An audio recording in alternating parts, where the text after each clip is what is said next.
जी मेरा नाम हना खान है और मेरा प्रोफ़ेशन मैं एक कमर्शियल पायलट हूँ। तो मेरी एक दोस्त थी, उसने एक मुझे फ़ॉरवर्ड किया था ट्विटर लिंक। मुझे समझ में नहीं आया था कि क्या है ये ट्विटर लिंक और मैंने सोचा कोई सोशल वर्क का कुछ होगा, जो मैं इन्वॉल्व रहती हूँ काफ़ी, तो मुझे लगा कुछ होगा, तो क्लिक किया मैंने। तो उसमें लिखा हुआ था you are also tagged here, तो मैं क्लिक करके देखा तो कुछ लड़कियाँ थीं जो टैग हुई हुई थी और मैं भी थी उनमें से। तो जब मैंने वो ट्विटर पे लिंक देखा उसको मैंने मतलब मैंने खोला तो कुछ एक एप्लीकेशन थी, जैसे एप्लीकेशन हमारे होते हैं ना, what kind of dog are you, what kind of cat are you, what kind of princess are you, इस तरह के जो फेसबुक पे फन एप्लीकेशंस होते हैं, उस तरह का ये एप्लीकेशन था। उसमें लिखा हुआ था find your Sulli of the day. तो मुझे समझ में नहीं आया फाइंड योर सुली क्या है ये। क्लिक हियर, तो मैंने क्लिक किया, मुझे समझ में नहीं आया था कि क्या है। सुली भी मुझे मतलब मेरे दिमाग में आई नहीं थी, तो मैंने क्लिक किया तो एक लड़की की फोटोग्राफ आई और एक ऑप्शन था शेयर दिस ऑन ट्विटर।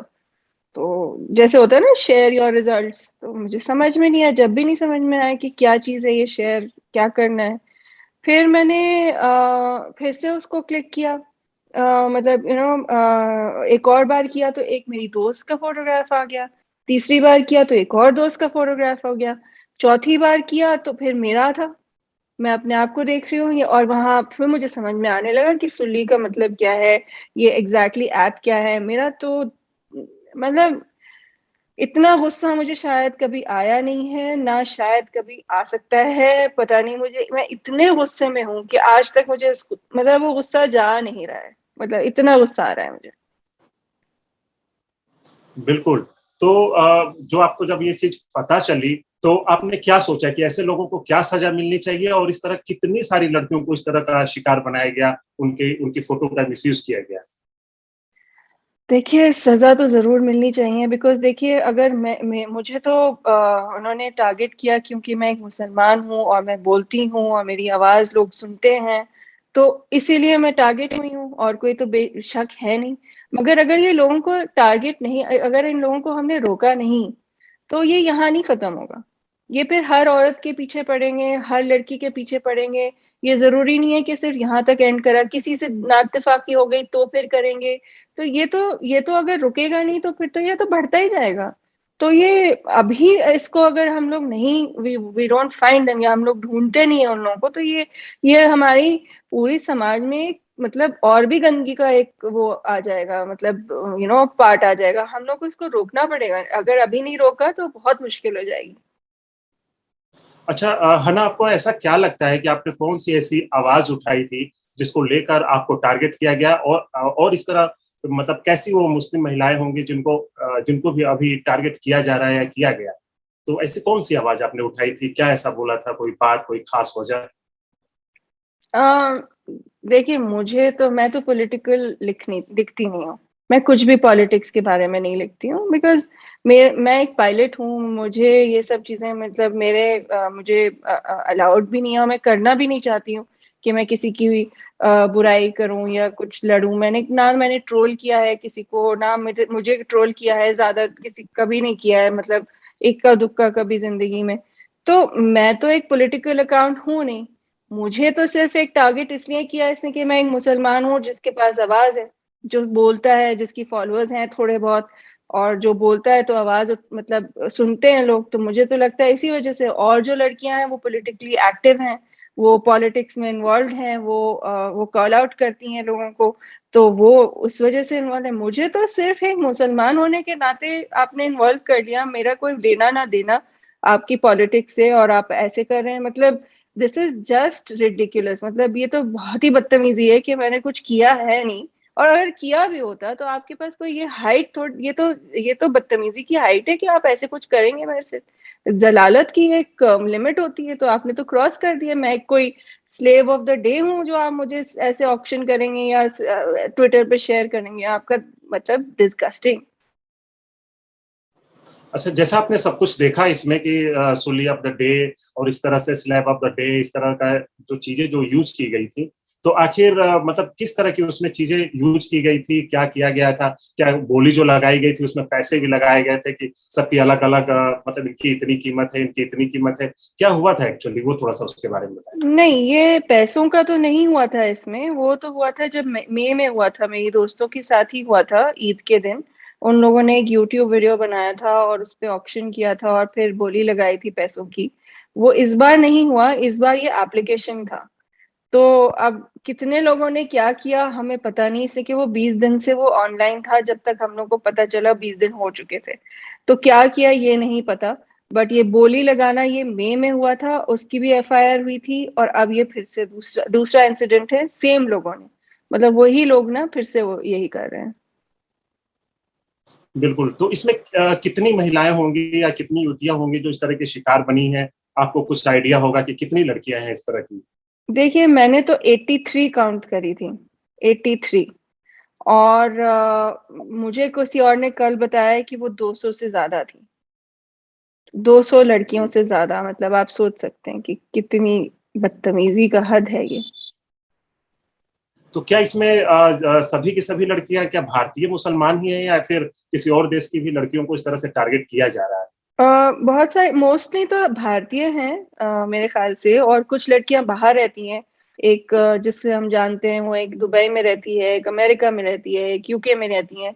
वो भी वहाँ अपने अपने देश में एफआईआर लॉन्च कर रहे हैं, बिकॉज ये तो हद बदतमीजी है। तो अलग अलग कंट्रीज की भी हैं, बट एक कॉमन ग्राउंड ये है कि वो मुसलमान है सारे। बिल्कुल। तो आप इनको किस तरह की सजा दिलाना चाहती हैं और आपने कहाँ एफआईआर कराई है इस संबंध जी, में? मैंने नोएडा में एफआईआर कराई है, और जो सख्त से सख्त सजा मिल सकती है ऐसे लोगों को वो मिलनी चाहिए। हैरेसमेंट है, सेक्सुअल एक्सप्लॉयटेशन है, और जो भी सख्त सजा मिल सकती है उनकी, मैं तो वही दिलवाऊंगी उनको। अच्छा, जब ये बात जब सामने आई, ट्विटर पे आपको इस तरह की जानकारी मिली, सोशल मीडिया के जरिए जानकारी मिली, तो जो आपके कलीग हैं या फिर फैमिली मेंबर्स हैं, उन लोगों का क्या रिएक्शन था? क्या लोगों ने मतलब कुछ इस पे किस तरह की चर्चा हुई आपसे? क्या कहा? देखिए, मेरी फैमिली को तो मैंने बहुत ज्यादा नहीं बताया है, थोड़ा थोड़ा ऊपर से ही बताया। अब हल्के हल्के उनको पता चल रहा है, थोड़ा सा ही बताया कि ऐसे ऐसे हुआ था। तो वो डर जाते हैं, घबरा जाते हैं, तो मैं थोड़ा उनको शील्ड ही करके रखती हूँ। मेरी बहन को तो पता ही है, उसको तो सारे मामला, मेरी दोनों बहनों को पता है। तो मुझे तो सोफा सॉलिडारिटी और सपोर्ट ही मिला है सबसे। शुक्र है खुदा का कि मुझे और कहीं से, अपनी फैमिली और फ्रेंड्स में से तो किसी ने मुझे ये नहीं कहा कि ये क्या है और क्या नहीं, तुम मतलब व्हाई यू डूइंग दिस, ऐसा किसी ने कहा नहीं।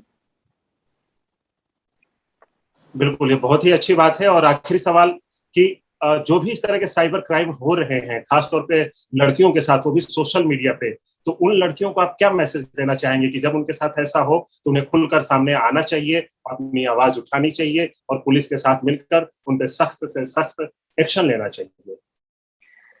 देखिए, मैं समझ सकती हूँ कि हर लड़की जो है वो अलग तरह से सोचेगी, हर इंसान अलग तरह से सोचता है। हम लोग बड़ा अलग अलग तरीके से हम लोग की परवरिश होती है।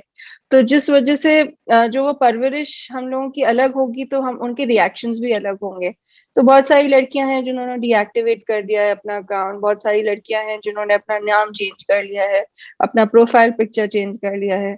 मैं समझ सकती हूँ। ऐसा नहीं है कि मैं उनको कहूंगी कि नहीं तुम लड़ो या तुम ऐसे कैसे कर रहे हो। मैं समझ सकती हूँ, बिकॉज हर इंसान की बस की बात नहीं होती है। बस की बात के अलावा उनके इमोशंस बहुत, मतलब वो इमोशनली ज्यादा इतना स्ट्रांग हो नहीं पाती हैं। तो मैं समझ पाती हूँ उनकी, उनके लिए मैं, उनके लिए जो कर पा रही हैं लड़कियां, जैसे मैं हूँ और लड़कियां हैं जो एफआईआर कर रही हैं, हमारे ऊपर एक फर्ज बनता है कि हम उनके लिए भी लड़ें, जो बोल नहीं पा रही हैं, जो डर रही हैं, जो घबरा रही हैं, ताकि वो बाद में वो डर ना सकें, मतलब डरे ना। अब जब उनको पता चलेगा कि ये लोग जेल जा भी सकते हैं, तो वो नहीं डरेंगी, अगली बार आने में नहीं डरेंगी, बोलने में नहीं डरेंगी। और दूसरी बात, इन लड़कियों का क्या है कि आपको आगे में जो जो लोगों को मैं वो देना चाहूंगी कि यू नो इंस्पिरेशन कह लीजिए या सजेशन कह लीजिए, कि भाई आप डरिए मत।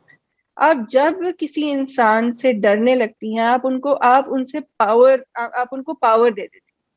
आपकी वो फोटोग्राफ कहीं लगा के आपने आपका तो कुछ, आपकी इज्जत थोड़ी खराब हो रही है, वो तो उनकी इज्जत खराब हो रही है।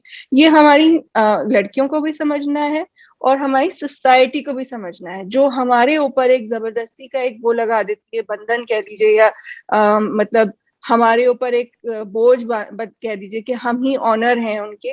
ये सब भूल जाइए, ऐसा कुछ नहीं है। मेरी ऑनर किसी कुत्ते की भौंकने से ऑनर मेरा कम और ज्यादा नहीं होता है। वो मेरा ऑनर मेरा साथ रहता है। तो ये मेरा मैसेज रहेगा उन सारी लड़कियों के लिए। बिल्कुल, जैसा कि हना ने कहा कि लड़कियों को आगे आना चाहिए और अपनी बात रखनी चाहिए, और खास तौर पर ये उन लड़कियों के लिए भी आवाज बन रही हैं जो किसी न किसी वजह से या किसी सामाजिक वजह से चुप हो जाती हैं, उनके लिए आवाज बन रही हैं। और खास तौर पर एक इनका जो मैसेज है कि अगर हम चुप रहते हैं तो कहीं ना कहीं हम जो इस तरह के लोग हैं, जो इस तरह के कृत्य कर रहे हैं, उनको लिए हम लोग कहीं ना कहीं पावर दे देते हैं। तो हमें आवाज उठानी चाहिए, हमें इनसे लड़ना चाहिए और उनको सख्त से सख्त सजा दिलानी चाहिए। तो बहुत बहुत शुक्रिया आपका हना जी, बहुत बहुत धन्यवाद। नमस्कार। हमारे देश में कई ऐसे जरूरतमंद लोग हैं जिनकी मदद की गुहार आपके कानों तक नहीं पहुंच पाती। न जाने ऐसे कितने बेबस और मजबूर लोग हैं जो पैसों की वजह से मजबूर हैं। आपकी थोड़ी सी मदद इनकी जिंदगी बदल सकती है, तो क्यों ना मदद के लिए हाथ बढ़ाएं। डोनेट करने या बाकी जानकारी के लिए नीचे दिए गए डिस्क्रिप्शन पर क्लिक करें।